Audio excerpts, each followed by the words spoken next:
वासुदेवाय हरे परमात्मने प्रणतः क्लेशनाशाय गोविंदाय नमो नमः। श्री परमात्मने नमः। तृतीयो अध्याय है। अर्जुन के मन में युद्ध न करने का आग्रह पहले से ही था। पहले अध्याय के 31वें श्लोक में अर्जुन कहते हैं, युद्ध में अपने कुल को मारकर मैं अपना हित नहीं देखता। नाचा श्रेयो न पश्यामि हत्वा स्वजन माहवे। फिर 45वें श्लोक में वे कहते हैं, अहो शोक है कि हम लोग बुद्धिमान होकर भी युद्ध रूप महान पाप करने को तैयार हो गए हैं। अहो बत महात पापम क्रतु व्यवसिता वयम। आगे दूसरे अध्याय के 5वें श्लोक में अर्जुन कहते हैं, मैं भिक्षा का अन्न खाना श्रेष्ठ समझता हूँ, पर युद्ध करना नहीं। श्रेयो भोक्तम भैक्ष्यम पीहे लोके। और 90वें श्लोक में तो भगवान की आज्ञा उत्तिष्ठ परंतप के विरुद्ध अपना निर्णय ही सुना देते हैं कि मैं युद्ध नहीं करूँगा। ना योत्सय। यह नियम है कि अपना आग्रह रखने से श्रोता वक्ता की बातों का आशय अच्छी तरह से नहीं समझ सकता। यही कारण है कि अपना युद्ध न करने का आग्रह रखने से अर्जुन भी उपर्युक्त प्रकरण में भगवान के वचनों का आशय अच्छी तरह से नहीं समझ सके। अतः अर्जुन को भगवान के वचन मिले हुए से जान पड़ने लगे। इसलिए भगवान का अभिप्राय है, वे मेरे कल्याण के लिए कौन सा साधन श्रेष्ठ समझते हैं। इसका खुलासा कराने के लिए अर्जुन आगे के 2 श्लोकों में भगवान से प्रश्न करते हैं। ज्यायसी चेत कर्मणस्ते मता बुद्धि जनार्दन ताक्यम कर्माणि घोरे मां नियोजयसी केशव।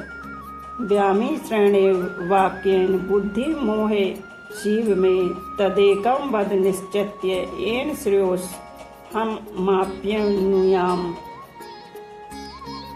व्याख्या जनार्दन। इस पद से अर्जुन मानो यह भाव प्रकट करते हैं कि श्री कृष्ण आप सभी की याचना पूरी करने वाले हैं, अतः मेरी याचना तो अवश्य ही पूरी होगी। ज्यायसी चेत कर्मणस्ते नियोजयसी केशव।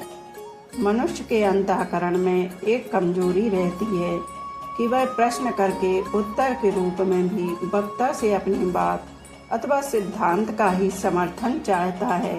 इसे कमजोरी इसलिए कहा गया है कि वक्ता के निर्देश का चाहे वह मनो अनुकूल हो या सर्वथा प्रतिकूल, पालन करने का निश्चय ही शूरवीरता है। से सब कमजोरी या कायरता ही कही जाएगी। इस कमजोरी के कारण ही मनुष्य को प्रतिकूलता सहने में कठिनाई का अनुभव होता है।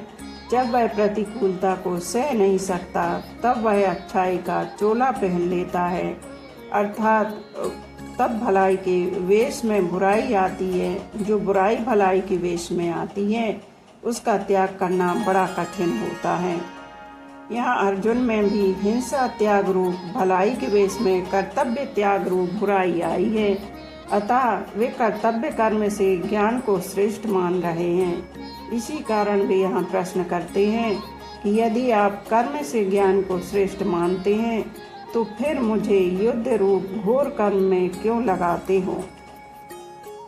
भगवान ने दूसरे अध्याय के 39वें श्लोक में बुद्धि योगे पद से समबुद्धि की ही बात कही थी, परंतु अर्जुन ने उसको ज्ञान समझ लिया। अतः वे भगवान से कहते हैं कि हे जनार्दन, आपने पहले कहा कि मैंने सांख्य में यह बुद्धि कह दी, इसी को तुम योग के विषय में सुनो। इस बुद्धि से युक्त हुआ तू कर्म बंधन को छोड़ देगा, परंतु कर्म बंधन तभी छूटेगा जब ज्ञान होगा। आपने यह भी कह दिया कि बुद्धि योग अर्थात ज्ञान से कर्म अत्यंत निकृष्ट है। अगर आपकी मान्यता में कर्म से ज्ञान श्रेष्ठ है, उत्तम है, तो फिर मेरे को शास्त्र बहती यज्ञ दान तप आदि शुभ कर्मों में भी नहीं लगाना चाहिए, केवल ज्ञान में ही लगाना चाहिए। परंतु इसके विपरीत आप मेरे को युद्ध जैसे अत्यंत क्रूर कर्म में, जिसमें दिन भर मनुष्यों की हत्या करनी पड़े, क्यों लगा रहे हैं। पहले अर्जुन के मन में युद्ध करने का जोश आया हुआ था और उन्होंने उसी जोश में भरकर भगवान से कहा कि हे अच्युत, दोनों सेनाओं के बीच में मेरे रथ को खड़ा कर दीजिए, जिससे मैं यह देख लूं कि यहाँ मेरे साथ दो हाथ करने वाला कौन है। परंतु भगवान ने जब दोनों सेनाओं के बीच में भीष्म और द्रोण के सामने तथा राजाओं के सामने रथ खड़ा करके कहा कि तू इन कुरुवंशियों को देख, तब अर्जुन का कौटुंबिक मोह जागृत हो गया।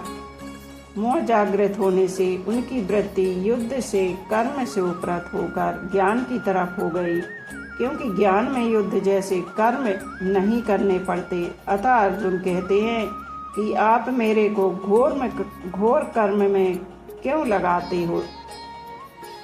यहाँ बुद्धि पद का अर्थ ज्ञान लिया गया है। अगर यहाँ बुद्धि पद का अर्थ समबुद्धि लिया जाए तो व्याय मिश्र वचन सिद्ध नहीं होगा, कारण कि दूसरे अध्याय के 48वें श्लोक में भगवान ने अर्जुन को योग में स्थित होकर कर्म करने की आज्ञा दी है। व्याय मिश्र वचन तभी सिद्ध होगा जब अर्जुन की मान्यता में दो बातें हो, और तभी यह प्रश्न हो बनेगा कि अगर आपकी मान्यता में कर्म से ज्ञान श्रेष्ठ है तो फिर मेरे को घोर कर्म में क्यों लगाते हैं। दूसरी बात, भगवान ने आगे अर्जुन के प्रश्न के उत्तर में दो निष्ठाएं कही हैं, ज्ञानियों की निष्ठा ज्ञान योग से और योगियों की निष्ठा कर्म योग से। इससे भी अर्जुन के प्रश्नों में बुद्धि पद का अर्थ ज्ञान लेना युक्ति संगत बैठता है। कोई भी साधक श्रद्धा पूर्वक पूछने पर ही अपने प्रश्न का सही उत्तर प्राप्त कर सकता है। आक्षेप पूर्वक शंका करने से सही उत्तर प्राप्त कर पाना संभव नहीं। अर्जुन की भगवान पर पूर्ण श्रद्धा है, अतः भगवान के कहने पर अर्जुन अपने कल्याण के लिए युद्ध जैसे घोर कर्म में भी प्रवृत्त हो सकते हैं। ऐसा भाव उपर्युक्त प्रश्न से प्रकट होता है। व्यामी श्रेणी वाक्यन बुद्धि मोह या शिव में इन पदों में अर्जुन का भाव है कि कभी तो आप कहते हैं कि कर्म करो कुरु कर्माणि, और कभी आप कहते हैं कि ज्ञान का आश्रय लो बुद्धिं शरणम मच्चम। आपके इन मिले हुए वचनों से मेरी बुद्धि मोहित सी हो रही है, अर्थात मैं स्पष्ट नहीं समझ पा रहा हूँ कि मेरे को कर्म करने चाहिए या ज्ञान की शरण लेनी चाहिए। यहाँ दो बार योग पद के प्रयोग से भगवान पर अर्जुन की श्रद्धा का घोतन हो रहा है। श्रद्धा के कारण अर्जुन भगवान के वचनों को ठीक मान रहे हैं और यह भी समझ रहे हैं कि भगवान मेरी बुद्धि को मोहित नहीं कर रहे हैं, परंतु भगवान के वचनों को ठीक ना समझने के कारण अर्जुन को भगवान के वचन मिले हुए से लग रहे हैं और उनको ऐसा दिख रहा है कि भगवान अपने वचनों से मेरी बुद्धि को मोहित सी कर रहे हैं। अगर भगवान अर्जुन की बुद्धि को मोहित करते तो फिर अर्जुन के मोह को दूर करता ही कौन। तदेकम वद निश्चत्येन श्रेयोस्माप्य नुयाम। मेरा कल्याण कर्म करने से होगा या ज्ञान से होगा, इनमें से आप निश्चित करके मेरे लिए एक बात कहिए जिससे मेरा कल्याण हो जाए। मैंने पहले भी कहा था कि जिससे मेरा निश्चित कल्याण हो वह बात मेरे लिए कहिए। यह निश्चितम ब्रूहु तन्मय, और अब भी मैं वही बात कह रहा हूँ। परिशिष्ट भाव जब तक संसार की सत्ता मानते हैं तभी तक कर्म घोर या सौम्य दिखता है, कारण कि संसार की सत्ता मानने से कर्म की तरफ दृष्टि रहती है, अपने कर्तव्य की तरफ नहीं। अपने कर्तव्य की तरफ दृष्टि रहने से कर्म घोर या सौम्य नहीं दिखता।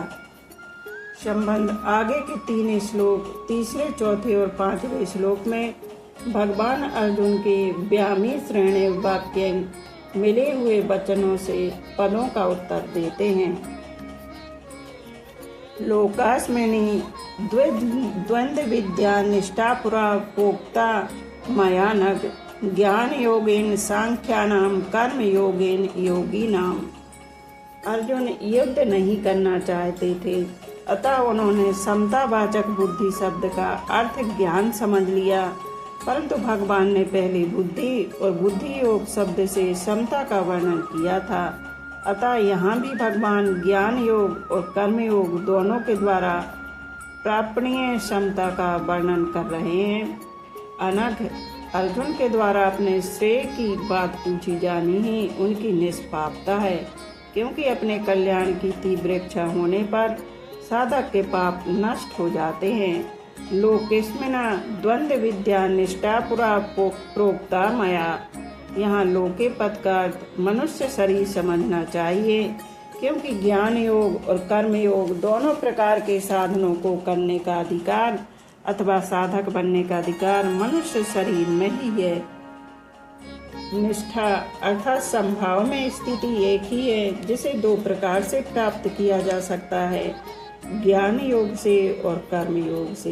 इन दोनों योगों का अलग अलग विभाग करने के लिए भगवान ने दूसरे अध्याय के 39वें श्लोक में कहा है कि इस समबुद्धि को मैंने सांख्य योग के विषय में कह दिया है। अब इसे कर्म योग के विषय में सुनो। ऐसा तेष विहिता सांख्ये बुद्धि योगे त्वं ऋणु। पूरा पद का अर्थ अनादिकाल भी होता है और अभी से कुछ पहले भी होता है। यहाँ इस पद का अर्थ है अभी से कुछ पहले, अर्थात पिछला अध्याय, जिस पर अर्जुन की शंका है। यद्यपि दोनों निष्ठाएं पिछले अध्याय में अलग अलग कही जा चुकी हैं, तथापि किसी भी निष्ठा में कर्म त्याग की बात नहीं कही गई है।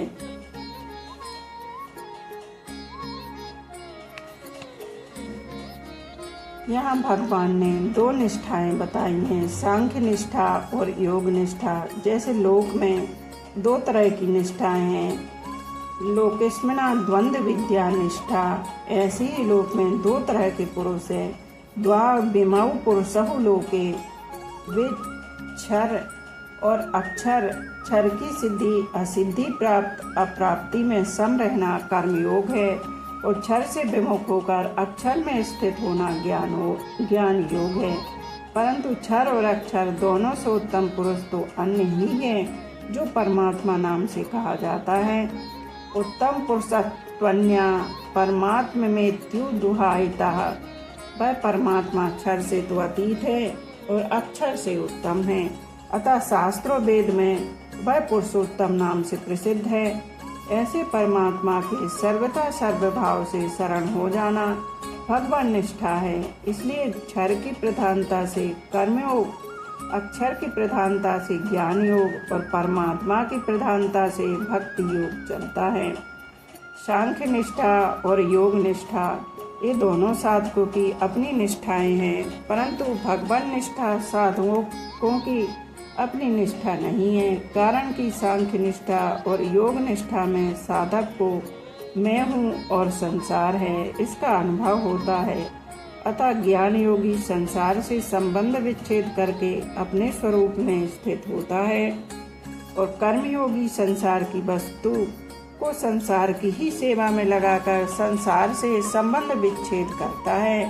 परंतु भगवान निष्ठा में साधक को पहले भगवान है इसका अनुभव नहीं होता, पर उसका विश्वास होता है कि स्वरूप और संसार इन दोनों से भी विलक्षण कोई तत्व है। अतः वह श्रद्धा विश्वास पूर्वक भगवान को मानकर अपने आप को भगवान के समर्पित कर देता है। इसलिए सांख्य निष्ठा और योग निष्ठा में तो जानना विवेक मुख्य है, और भगवान निष्ठा में मानना श्रद्धा विश्वास मुख्य है। जानना और मानना दोनों में कोई फर्क नहीं है। जैसे जानना संदेह रहित होता है, ऐसे ही मानना भी संदेह रहित होता है। मानी हुई बात में विचार की संभावना नहीं रहती। जैसे अमुक मेरी माँ है, यह केवल माना हुआ है, पर इसे माने हुए में कभी संदेह नहीं होता, कभी जिज्ञासा नहीं होती, कभी विचार नहीं करना पड़ता। इसलिए गीता में भक्ति योग के प्रकरण में जहाँ जानने की बात आई है, उसको मानने के अर्थ में ही लेना चाहिए। इसी तरह ज्ञान योग और कर्म योग के प्रकरण में जहाँ मानने की बात आई है, उसको जानने के अर्थ में ही लेना चाहिए। सांख्य निष्ठा और योग निष्ठा तो साधन साध्य हैं और साधक पर निर्भर हैं, पर भगवान निष्ठा साधन साध्य नहीं है। भगवान निष्ठा में साधक भगवान और उनकी कृपा पर निर्भर रहता है। भगवान निष्ठा का वर्णन गीता में जगह जगह आया है। जैसे इसी अध्याय में पहले 2 निष्ठाओं का वर्णन करके फिर 30वें श्लोक में मयि सर्वाणि कर्माणि सन्यस्य पदों से भक्ति का वर्णन किया गया है। 5वें अध्याय में भी 2 निष्ठाओं का वर्णन करके 10वें श्लोक में ब्राह्मण अध्याय कर्माणि और अंत में भोक्तारम यगत पशाम आदि पदों से भक्ति का वर्णन किया गया है इत्यादि। ज्ञान योगेन सांख्यानाम प्रकृति से उत्पन्न संपूर्ण गुण ही गुणों में बरत रहे हैं। संपूर्ण क्रियाएं गुणों में इंद्रियों में ही हो रही हैं और मेरा इनसे कुछ भी संबंध नहीं है, ऐसा समझकर समस्त क्रियाओं में कर्तापन के अभिमान का सर्वथा त्याग कर देना चाहिए। सर्वथा त्याग कर देना ज्ञान योग है। गीता उपदेश के आरंभ में ही भगवान ने सांख्योग का वर्णन करते हुए नाशवान शरीर और अविनाशी शरीर का विवेचन किया है, जिसे दूसरे अध्याय के 16वें श्लोक में असत और सत के नाम से भी कहा गया है। कर्म योगेन योगी नाम वर्णाश्रम स्वभाव और परिस्थिति के अनुसार जो शास्त्र विहित कर्तव्य कर्म सामने आ जाए उसको उस कर्म तथा उसके फल में कामना ममता और आसक्ति का सर्वथा त्याग करके करना तथा कर्म की सिद्धि और असिद्धि में सम रहना कर्म योग है। भगवान ने कर्मयोग का वर्णन दूसरे अध्याय के 47वें और 48वें श्लोक में मुख्य रूप से किया है। इनमें भी 47वें श्लोक में कर्मयोग का सिद्धांत कहा गया है और 48वें श्लोक में कर्मयोग को अनुष्ठान में लाने की विधि कही गई है। परिशिष्ट भाव कर्मयोग और ज्ञान योग ये दोनों ही निष्ठाएं लोक में होने के कारण लौकिक हैं। लोके स्मना द्वंद्व विद्या निष्ठा कर्मयोग में क्षर संसार की प्रधानता है और ज्ञान योग में अक्षर जीवात्मा की प्रधानता है। क्षर और अक्षर भी लोक में ही है। द्वाविमौ पुरुषौ लोके क्षरास अक्षर एव च अतः कर्मयोग और ज्ञान योग दोनों ही लौकिक निष्ठाएं हैं। जीव और जगत को मुख्यता देने से ही ये 2 निष्ठाएं हुई हैं। अगर जीव और जगत को मुख्यता न देकर केवल परमात्मा को ही मुख्यता दे दें तो निष्ठाएं नहीं होंगी, प्रत्युत केवल अलौकिक भगवान निष्ठा भक्ति होगी। लौकिक निष्ठा कर्म योग ज्ञान योग में साधक का अपना उद्योग मुख्य होता है। वह साधन में अपना पुरुषार्थ मानता है, परंतु जब साधक भगवान का आश्रय रखकर साधन करता है, अपना उद्योग मुख्य नहीं मानता, तब उसकी निष्ठा अलौकिक होती है। कारण कि भगवान का संबंध होने से सब अलौकिक हो जाता है। जब तक भगवान का संबंध नहीं होता तब तक सब लौकिक ही होता है। किसी को बुरा ना समझें, किसी का बुरा ना चाहें और किसी का बुरा ना करें तो कर्मयोग आरंभ हो जाता है। मेरा कुछ नहीं है, मेरे को कुछ नहीं चाहिए और मेरे को अपने लिए कुछ नहीं करना है, इस सत्य को स्वीकार कर लें तो ज्ञान योग आरंभ हो जाता है। आज यहीं विश्राम करते हैं, शेष आगे का कल कहेंगे। बोलो राधे राधे।